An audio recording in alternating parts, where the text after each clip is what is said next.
always tell you to never bring work home with you. My father did his best to follow this rule. No briefcases, no suits, hell, no pagers. They used to be a thing, trust me.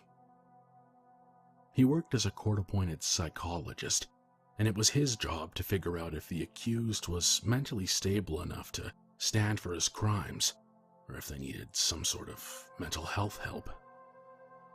There was a brief period, for about a month, when I was a child that my father rarely came home. When he did, he looked different.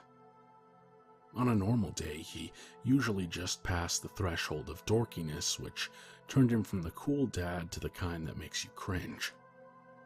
At this point in time, he'd come home, eat, drink, and leave without much of a word to anyone.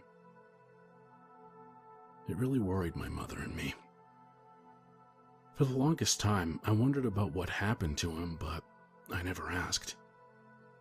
Once his episode was finished, he tried so hard to be the same man he used to be, even if he fell short every once in a while.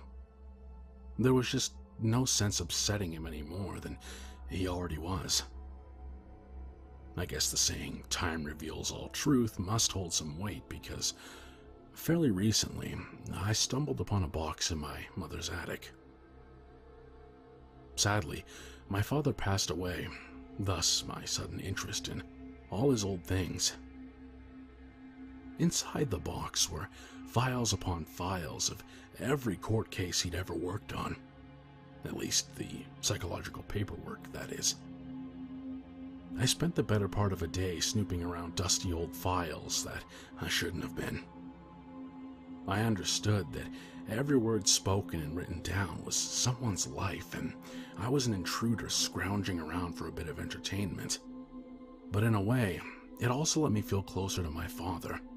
I mean, he never talked about his work, and seeing the formal way he spoke to his patients was a side of him I'd never seen before. Only one case stuck with me, though. The handler. I want to say this right now. I'll write everything out that my father did, including notations. However, I'll do my best to transition them into a more readable ledger. Anyways, here we go.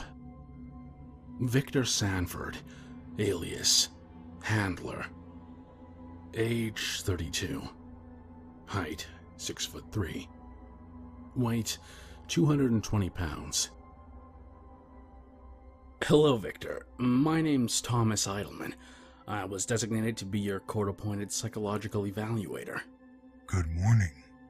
Victor was looking into my eyes with a sense of depth. A lidless gaze, void of any humanity. In your own words, Victor, what happened? I came home early from hunting, and there was an officer in my house talking to my dogs. He smiled at me with an intense vigor. His face would have radiated with a sense of beauty if it wasn't for the danger lurking behind his eyes. Your dogs? Are you aware of what they really were? Of course, loyal, obedient pets. It took some time to train them, but they were a smart pack and they learned quickly. I could tell behind his avoidance, he knew exactly what he'd done.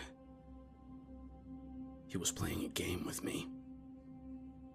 Victor, it's best if we talk human to human, person to person here. I know you must think the world is against you right now, but it's my job to maintain impartial. You can speak freely to me. I tried my best to sound genuine, but the photographs I saw in the newspapers, blurred or not, disturbed me on a deeper level than I thought possible. Listen, Doc, I appreciate you. I really do. It must be hard to talk to a man like me, but I promise you, I'm completely sane. When that trial comes, I'll admit to everything I've done and more. My attorneys are pretending to be upset by my honesty, but I think they're secretly relieved that they won't have to fight for me. He shifted in his chair as the chains around his wrists gripped uncomfortably around his flesh. I'm just here to make sure you're mentally aware enough to stand trial. Your cooperation would be very much appreciated. I just said I was sane. His smile faltered for just a fraction of a second, revealing the demonic features beneath. He caught himself before revealing too much. I'm sorry, Doc. I'm just tired of this type of questioning. I can't promise I knew everything I did was wrong, but I did it anyway. Can we discuss something other than what I've already admitted to? He let loose a sigh as he slouched down against the back of his chair. I decided to humor him. Alright, well, let's start with what we know and work backwards. Why did you feel the need to do that to those girls? Victor's smile returned as he straightened himself back up. I did it because I stopped caring about things a long time ago. I braved a look into his eyes and saw a sliver of anticipation in them. He wanted to tell me everything. I just had to ask. When did you start to feel that way? There was no start, since there was no middle or end. It just was. Though I can tell you the exact moment when I went from feeling things to feeling completely empty. And when did that happen? Victor licked his lips and let his eyes roam upwards in remembrance. Strangest thing, really. Me and my parents were playing in the living room. I was about 6 years old. They were tickling me. I was trying to tickle them. Then, something weird happened. Instantaneously, all feelings I had ceased. I felt my face go blank and I saw the worried looks of my parents. Now, before you ask, no, there was no abuse from either of my parents. I had a good childhood. Victor rested one of his elbows on the arm of the chair and looked over to me, waiting on my response. I could tell this was the first time he's spoken about this, and that he was waiting for some long-winded answer about exactly what was wrong with him. I didn't give him the satisfaction of even my slightest guess. Was there anything else in your life that altered your personality in another drastic way? His grin returned at avoiding my question. Only one other thing. And what is that, Victor? I'd no longer feel intimate with anyone. Explain that to me, Victor. Well, I learned an interesting fact. A fact most people must be oblivious to or just don't care about. But it's haunted me with every relationship I've ever had. Victor took a pause for dramatic effect, as though there should be a crowd of onlookers hanging on to his every word. We can't truly touch each other. What do you mean? I mean, I read about how particles work, about how they repel other particles and never come in direct contact with others. Victor placed his hands together, mimicking a prayer stance. You see, Doc, my hands look like they're together right now, but they aren't. If a particle wanted to, it could zip with ease right through the opening between my skin. That fact has bothered me to no end. Any meaningful relationship I had ended because of the lack of real physical intimacy. How can you feel intimate when you know you don't feel something as it truly is? Just the resistance it gives off. I could hug someone, but still not feel close to them. I just want to rip them apart in an attempt for some kind of real intimacy. He laughed as this revelation sent shivers down my spine. This one thing could be the reason that everything happened the way it did. Is that why you did those things to those girls? Maybe. I mean, when a dog looks at you, you are their world. At least, if you have a good one. It might not be physical intimacy, but it is a kind of intimacy. I figured, why not try something like that with something a little bigger? But it turns out, humans don't work like that. What do you mean? Well, given enough time, maybe someone who's living with another would develop some sort of symbiotic relationship with them. But it could be toxic if their independence is still there. They can still be bitches. So, what you did, you were trying to recreate that sort of pet-owner relationship with real people? In short, yes, that, and for fun. I get bored easily.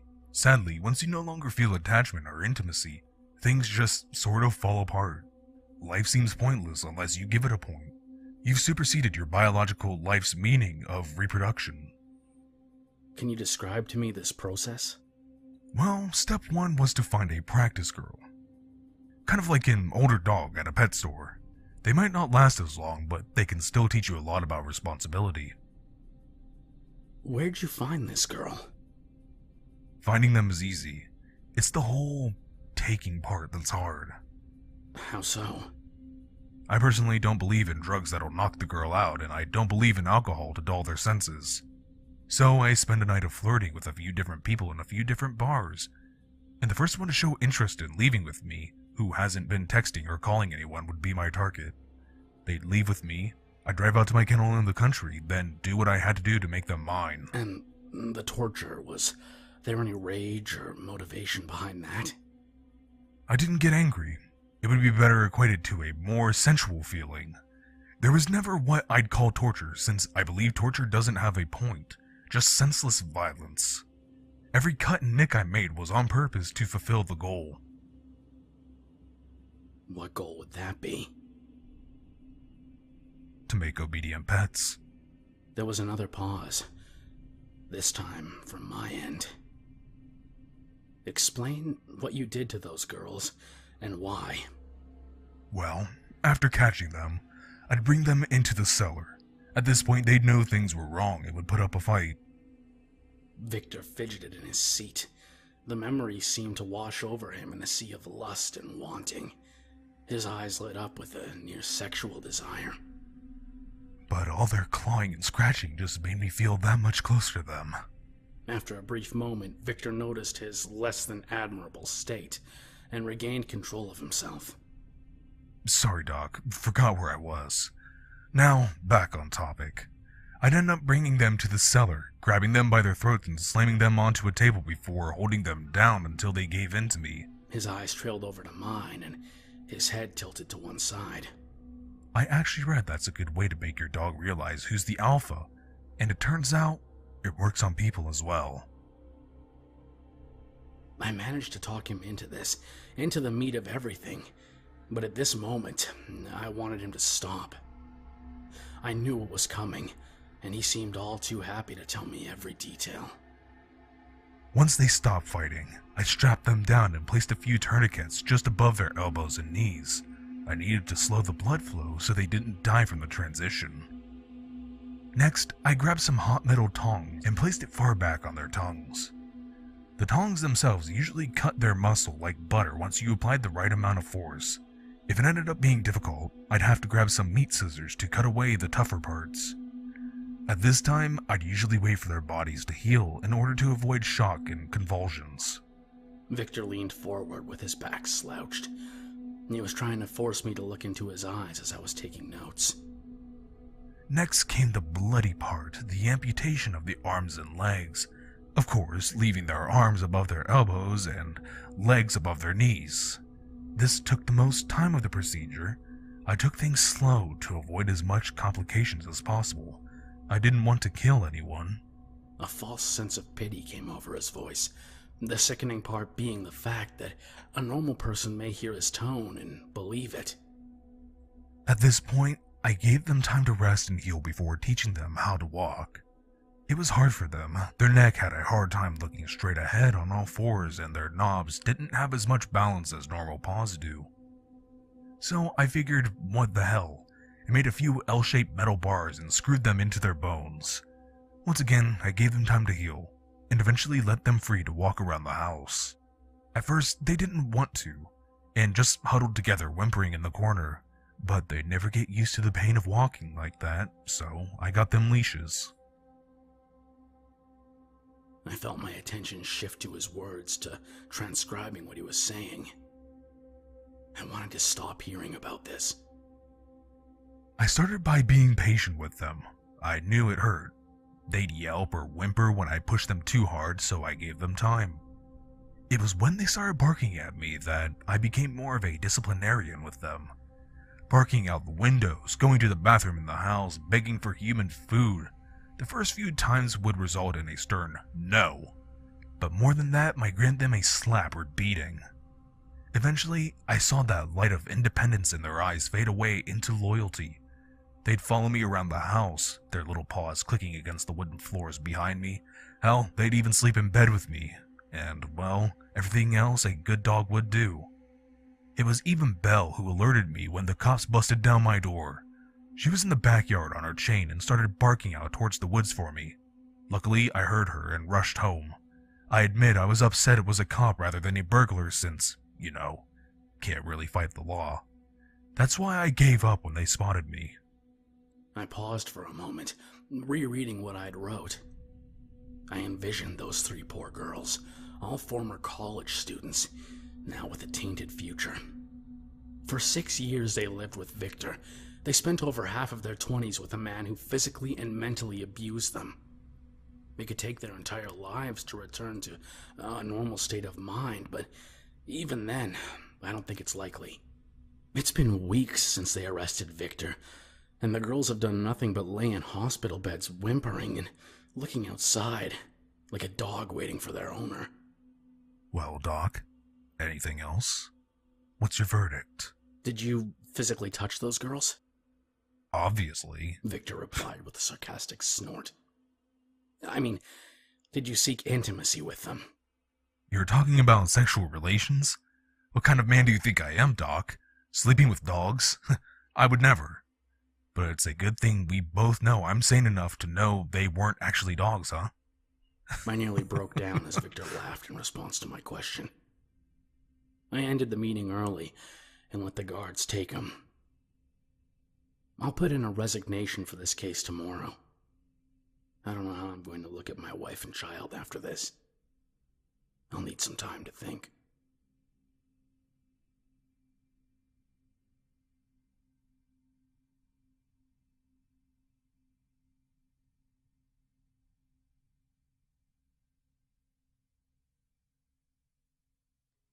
If you made it this far, I hope you'll follow me on Twitter at KingSpook Creepy.